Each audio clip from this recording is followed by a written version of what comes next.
Hello, all you writers out there. It's time for another session where you get to learn everything you need to know to write, publish, and promote your book. I'm Elizabeth Ann Atkins of Two Sisters Writing and Publishing. We've published more than 40 books in 7 years, and one of our superstar authors is with me today, Joanie Lindenmeyer. She is the author of Nun Better, and she is amazing. Pardon the noise. Technology needs. Oh, there we go. So, Joanie is the author of Nun Better, as you can see on her screen. And we're so excited to come to you every Friday live at noon Eastern Time to tell you tips to write, publish, and promote that best selling book so that you can follow our guidance and emulate Joanie's success. So, welcome, Joanie. Hi there, Elizabeth. And gobble, gobble, gobble, gobble, You're gobble. muted. If you can please unmute, that would be great. There you go. Um, Can okay, is that better? Yeah, I can't hear you. If you can just tweak your settings or something. It says you're not muted, but you are. I'm not sure what that is. How's that? So, um, if you can tweak I don't something, have a that would be little so thing that great. says You know what? mute, I'm so gonna I go must. grab my headphones. So just one moment, okay, everybody? Okay, okay.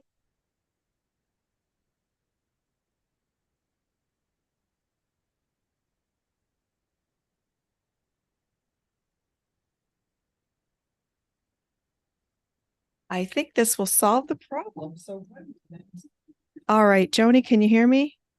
I can hear you perfectly. Oh, Can you hear me? yeah, so I think our audience was hearing you, and thank you for your moment of patience, everybody. So, Joni, Yes.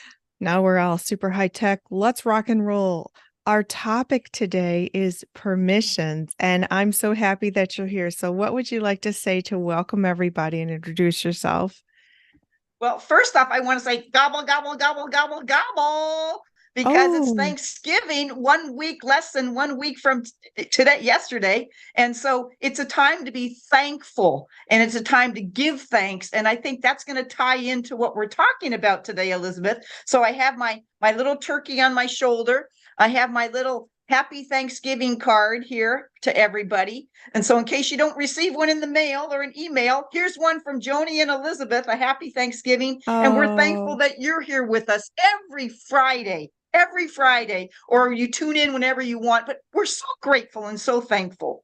yes, thank you, Joni. So that's wonderful. So yeah, next week is Thanksgiving week, and so super excited. What a wonderful greeting that you have there. So today, really, really important topic. It's permissions.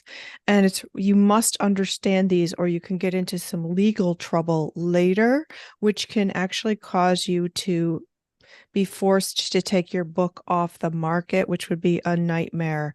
You invest all this time, energy, money, hopes, dreams, wishes into writing, publishing, and promoting your book. And then all of a sudden you get a cease and desist letter from a lawyer saying you must take your book down. So we're going to teach you today how to avoid that. Okay, Joni, you ready for this? Yeah, absolutely. Absolutely. I'm Okay. going to take the turkey off my shoulder there. Oh, okay, great. Excellent. So, permissions, it's all about intellectual property. And if you want to include someone else's intellectual property in your book, you must obtain written permission. And oftentimes, obtaining written permission also involves paying a fee to use that content in your book. Again, if you do it without getting permission, you could get in trouble and it could really just be super destructive for your project. So let's start with quotes from other content. So, Joni, if you were going to quote in your book, None Better, song lyrics, which you had many, because you and Carol were very celebratory in your life, and music was a big part of that. So you had a lot of song lyrics that I had to remove Yes. because what you can do is you can reference a song, you can name a song, and of course, name the artist, but you have to like say, oh, the song about dancing in the sunshine, but not using the specific lyrics from the song, or you must get written permission. Another thing is movie lines. excerpts from other people's books. Now, if this seems baffling or annoying to you, think about if somebody used an excerpt of your work, your book, a song you wrote, a poem you wrote, something you created, and didn't even ask you your permission. Think about how violated you would feel. So you don't want to be the person doing the violating. So Joanie, from your perspective as the author who loved all those lyrics, can you tell us how you felt and how you reacted to this news? Well, I think the first one was knowledge. Knowledge is power. And when you explained it to me, I got it. I totally got it. I remember back in the day when we played music and did our songs at church, and we wanted to put a prayer service or a eulogy or a funeral service, and we wanted to use specific songs. If we weren't, if our parish and our community did not have the legal ramifications to use somebody else's music, as in the music books or whatever, then it was not a good thing. And so we couldn't do that. And so it just brought that memory back, and the power of I love the word intellectual property, because each of us have our own intellect and our own rights to what we say and who we are. And I think that's why I wear this today, because being an LGBTQ person, it just again brings out the power of a voice, and that each of us have our own voice. Excuse me. And we need to respect that. And so when you explained it to me, it came down to respect. And I wanted to respect the artist who made the song. I wanted to respect the quote, where it came from. And once I understood that, I could pass on your knowledge to other people, and they were good with it. And personally, I wanted their endorsements and their quotes. I wanted it personally from their heart. I didn't want them to quote a famous author or a famous poet or anything like that. Tell me what you think. I wanted that value of them deeply from their own source. Mm-hmm. I love everything you just said, Joanie. That's so awesome. We do have some authors sometimes, though, who are upset. They don't understand, even if a lawyer explains, they don't understand, well, why can't I just use this information? It was already published somewhere. I'm telling who wrote it, but that's the law, and multiple lawyers tell us so. So we follow that. And when in doubt, ask a lawyer. We do know an author who promoted their book for 2 years, and they had a title that they loved, and it was so resonant with their message. It was awesome. And they launched the book, and then they got the letter from the lawyer saying this title is already being used commercially, copyrighted, trademarked. They had to take the book down and rebrand everything with new wording after a 2-year investment. So here's one way to avoid that problem. You can't copyright a title. However, if someone has trademarked it or a phrase in it, you have to check this website called uspto.gov. U.S. Trademark and Patent.gov. You can easily go on there and do a search. It's called TESS, TESS. You do a search for whatever word or phrase you're seeking, and you have to see if someone else owns it. It will say live or dead in terms of if it's live, it's being used and you can't use it. If it's dead, then you're good. However, I highly recommend you use a lawyer to do this process. Yes, it's expensive to hire a lawyer. However, it's more expensive to do it wrong yourself and not get the coverage that you need legally. And also to do it wrong. Catherine and I, when we first trademarked our Power Journal, here it is. We created a series of journals.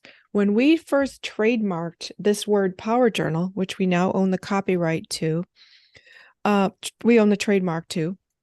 So it goes from a TM to an R. R means we own it. Trademark means we own it, but it's in process. So when we did it first, Joanie, we did it wrong. Yes. And every class costs like $375, and you often need to be in multiple classes. And we They called us, sorry, you did it wrong. No, you don't get a refund of all this money. We were so mad, but now we use our trusted lawyer, Leah Halpert, who's a trademark attorney, and we'd rather invest in the peace of mind with her than try and do it ourselves and do it wrong. Because if you do it wrong and you're not covered in every area, you're still exposing yourself. Someone else could use it. So here's another thing to know.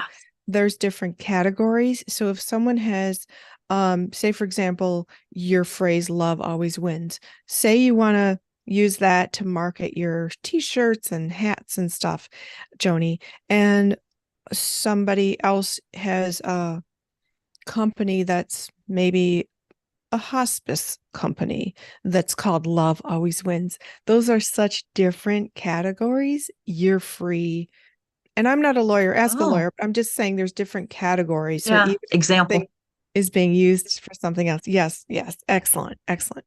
So now let's talk about photographs, Joanie. Yes. Elizabeth, Sure, Elizabeth, can I stop you for a second? Could of you course. repeat you said at the very beginning, you can search for to see if Uh-huh. it's already been used. That Yeah. was USP. PTO. It's the Two website. P's. USPTO.gov. Okay. It's the I US. think that's pretty cool because I remember going into that when you told me this and explained it to me when we were writing None Better. And I Yeah. went into that and I just put in a bunch of words to see what was there, and it Uh-huh. was just really interesting to Oh, see what people had created. And uh-huh. again, it was like, wow, we have really, really incredible people in our world that come up with these great quotes or book titles or whatever. It was just really awesome. So I thought that was very fun. Again, it's a Yes. learning process, and I love learning. And it comes back to the team. I'm so thankful for you and Catherine. I never thought about any of this when I started to write a book. And it was like, Joni, here's what you need to know. Joni, here's what you need to know. Joni, Uh-huh. have I told Uh-huh. you about this? Joni, have I told Yes. you about this? And it was like my ears just became bigger and bigger, Uh-huh. understanding what this process was. Oh my gollies. Yes. So grateful. So Beautiful. when people say you wrote a book, it is a big thing. It's not just like this little fly by the seat of your pants kind of thing. It is a big endeavor, biggest project I've ever done. And you've done 40 or more. And it's like, holy moly's, it's just huge. It is, Joni. So I love how you're so open to learning and following the rules. That's really exciting so that Thank you. you're welcome. I actually just called up Tess and the USPTO on the website on the screen. I'd really Uh-huh. like to share it with our audience right now so you can see what it looks like. Screen sharing failed. Let's try it again. If technology will cooperate with me. Oh, okay, it's So not while you're working. doing that and you take a commercial break, I want to show you my my rose today. Can you see this Oh, gorgeous rose? it's beautiful. And as you're talking about all this, I would go because I'm learning it all. I would go to my prayer corner. I would go outside on a walk. I would go look at the flowers and the roses, and I would talk to Carol and Jesus about it, going, can you believe this? Did you ever know this? And they're like, they're learning too. And I know that, uh, I don't know. I won't go there. But I was just thinking of the Bible when they made the Bible. Did they get permissions? Did they have legal attorneys to deal with all this? Probably by the time they reprinted and made the next edition or the whatever, you go through the same process. Hmm. Every book does. Anything that's a manuscript has to go through something. Hmm. Yeah, yeah. Well, great point. Great point. It won't let me share my screen right now. I don't know why. But anyway, so Joni, I want to also move on to the next thing of photographs. That's huge. So for your book, Yes. you have a lot of photographs in your book, and Yes. most of them are from your personal collection. So this wasn't an Correct. issue. Do you remember any photos we had to get permission for? No, I don't, because they were all mine. Yeah. Okay. Yeah, So they were all here, mine. mhm. So sometimes people want to use photographs, even if the photograph is of them, but if it was taken by a photographer or owned by someone else, permission must be granted. So, for example, when we wrote and published former Detroit Mayor Dennis Archer's memoir, there were photographs of him with former President Clinton, former President Barack Obama, and other dignitaries whose photos were taken by the White House press corps, for example. So we had to obtain written permission from I think it was the President Clinton Library and the President Obama Library or the White House Archives. I'm not sure. We had to find the owner of the photo, which is usually stamped on the back of photos like that, and write to them and get written permission. So really important to make sure you know where the photo came from. Now, a lot of authors just find stuff on Google. No, that's owned by someone else. Now, there is content that's in the public domain. That can be quotes, that can be books, that can be poems, that can be photographs, but you have to confirm and have it available for reference that it is in the public domain. And so you can check that, but getting permission. Now, if there's for example, a headshot of you that you want to use as your author headshot on your author page, if if you hired a professional photographer to take the picture, you need a photo credit and you should clear with them whatever their rules are for republication of the photo. So there might be a release form you need to sign. If the photo is going on the cover, they might have a fee you need to pay and a release form. So just understand that if somebody else took the picture and if somebody else owns it, you have to communicate with them and see what's their process. If they tell you over the phone, sure, you can use it. Yes. Get it in writing, get it at least in an email that's very clear that they're granting you permission to use the photo or to do whatever. And that reminds me, yes, because I had some bio pictures taken. Leslie Stokes, my neighbor, did the roses at the beginning of every chapter, as well as did some of my photography things. And so, yes, I remember you sent me the paperwork to have her sign, she was so gracious about signing it and giving permission, and with those pictures, Elizabeth, I've done so many book events and so many Pride events, and people ask me, may I have your picture? Can I take your picture? And so they want to hold up Nun Better, or they want to have me stand by the banner and take a picture. And then they say, can I post that? And I give them permission, but I'm so touched by that they ask for. Everybody has asked for permission to take and not just take, but post the picture somewhere. I just think that's so honorable. That's so respectful. And I don't know if that applies to this or only in the printed word, but to me, it's just very respectful. Yeah, that's awesome. That's awesome. Well, we've seen, unfortunately, the world isn't always respectful. We've seen pictures and videos posted of stuff happening to people that bystanders take and just post. So, but pertaining to us, you and I are very kind-hearted people with respect and rules that we follow. So let's stay with that. And that's why we're teaching it to everybody else that might not be aware of the rules pertaining to publishing. So yes, we had one author's book where he was featured in an HBO special. So we had to get permission from HBO to reprint quotes because they were so powerful. And we'd written it into the book, which was not published yet, of course. And I spent months trying to find somebody at HBO the right person to talk to. And I finally got a lawyer and they said no. So I had after all that work too. Yeah, I had to take out all the direct quotes and things from the book, but we adhered to the rules, which is really important. So there's lots of other dimensions to permissions. If you're going to interview someone for your book, you need to have an interview release form that they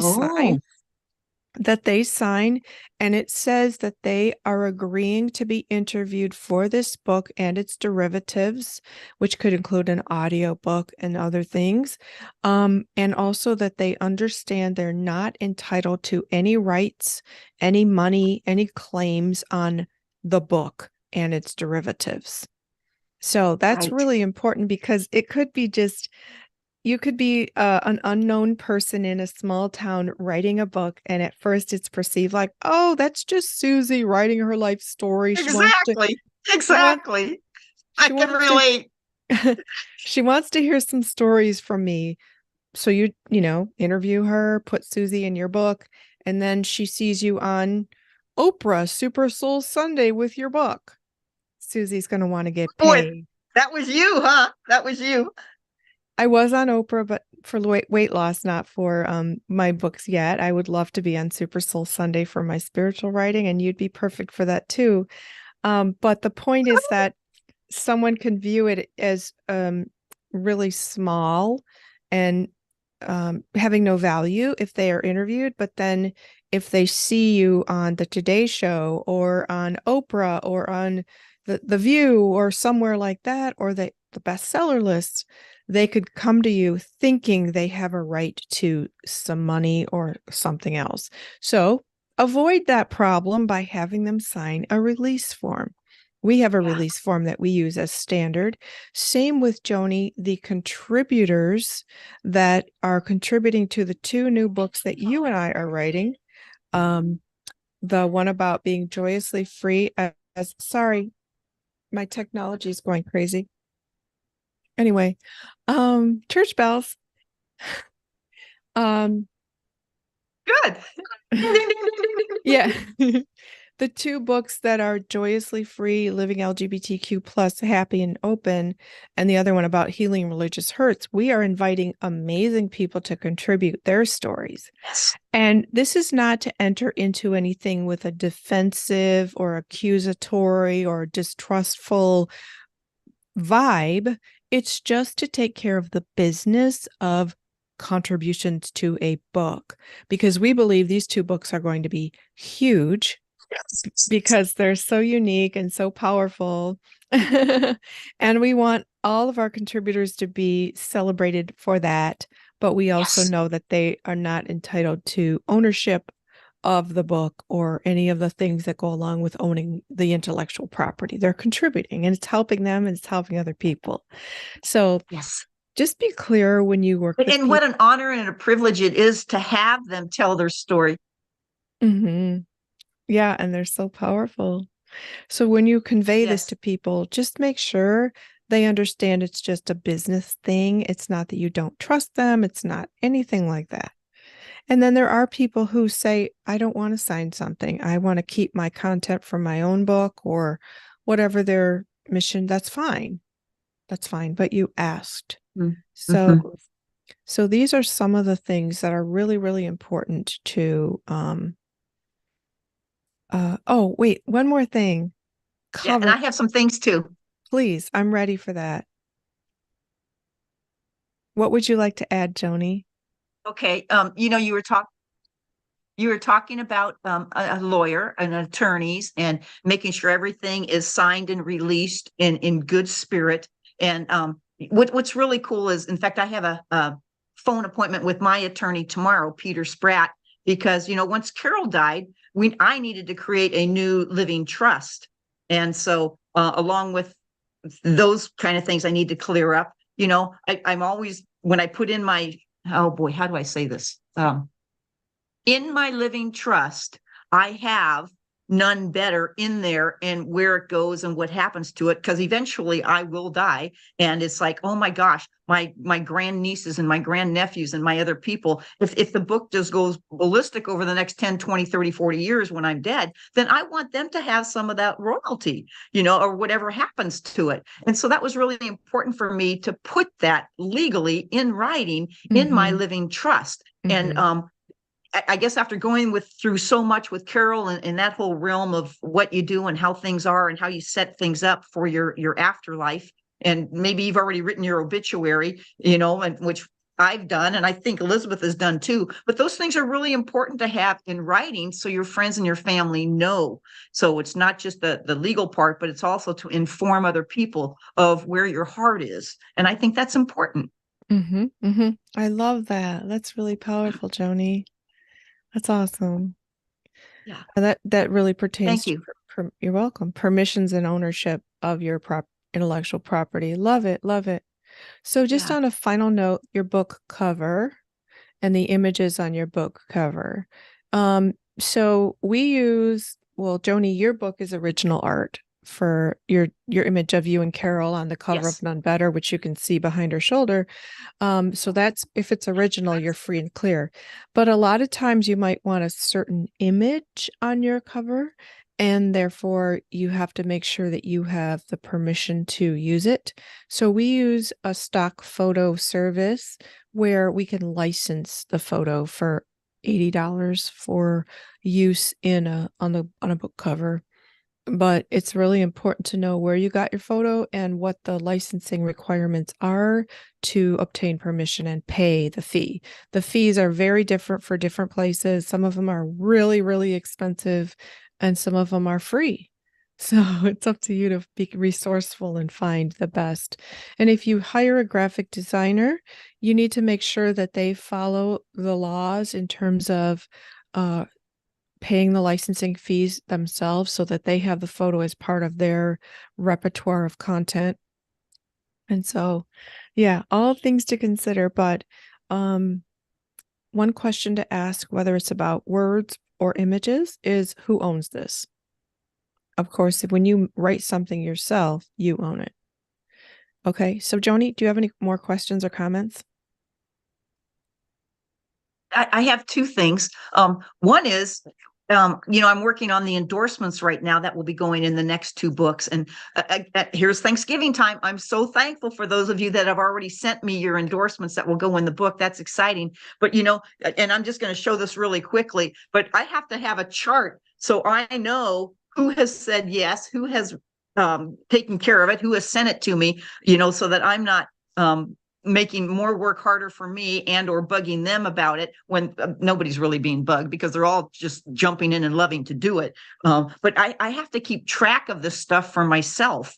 And so I keep it in a file folder. And I think that's an important thing of having me old fashioned file folders. You probably have it all in documents somewhere on your computer, all of this information. And so you can easily obtain it, so that was one thing. And then, back to intellectual property and the owning of the book. I'm so excited because next year in 2024, I just talked with people yesterday about it. We have a local community bazaar that attracts thousands of people. And it's about 100 booths of handcraft items from artists. And so in talking with the people in charge last night, I get to be a part of that because a book is considered a handcraft art. And so I'll be able to have all three of our books, None Better, and then our two new ones coming on. I'll be able to have that in the booth and be able to talk to and greet more people and sell and autograph more books, and again, it's just one more step along the journey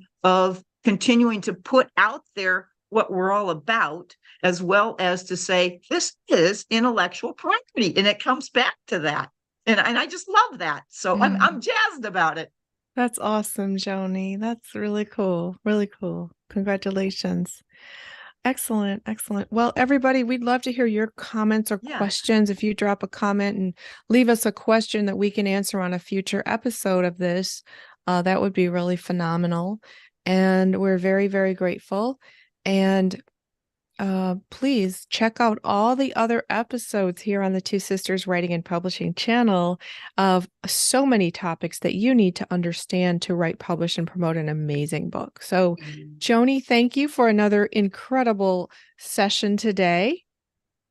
And thank you, Teacher Elizabeth. Oh my gosh, every time I listen to you, I'm learning something more. I'm just absorbing you like a big sponge. I love it. I love it. I love it. And thank you, all of you, for joining us today. Please share this with anybody who is writing a book, and stay tuned every Friday at noon Eastern Time here on the Two Sisters Writing and Publishing channel.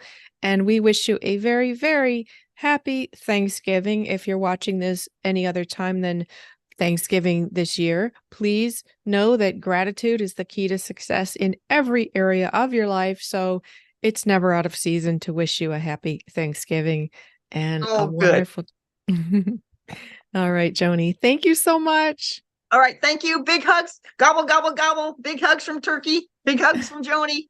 Happy day. Okay. Happy Thanksgiving and happy writing, everybody. Please visit twosisterswriting.com to learn more about Joanie's book and about all the services we provide, as I'm a book coach and a publisher. So see you soon and happy writing.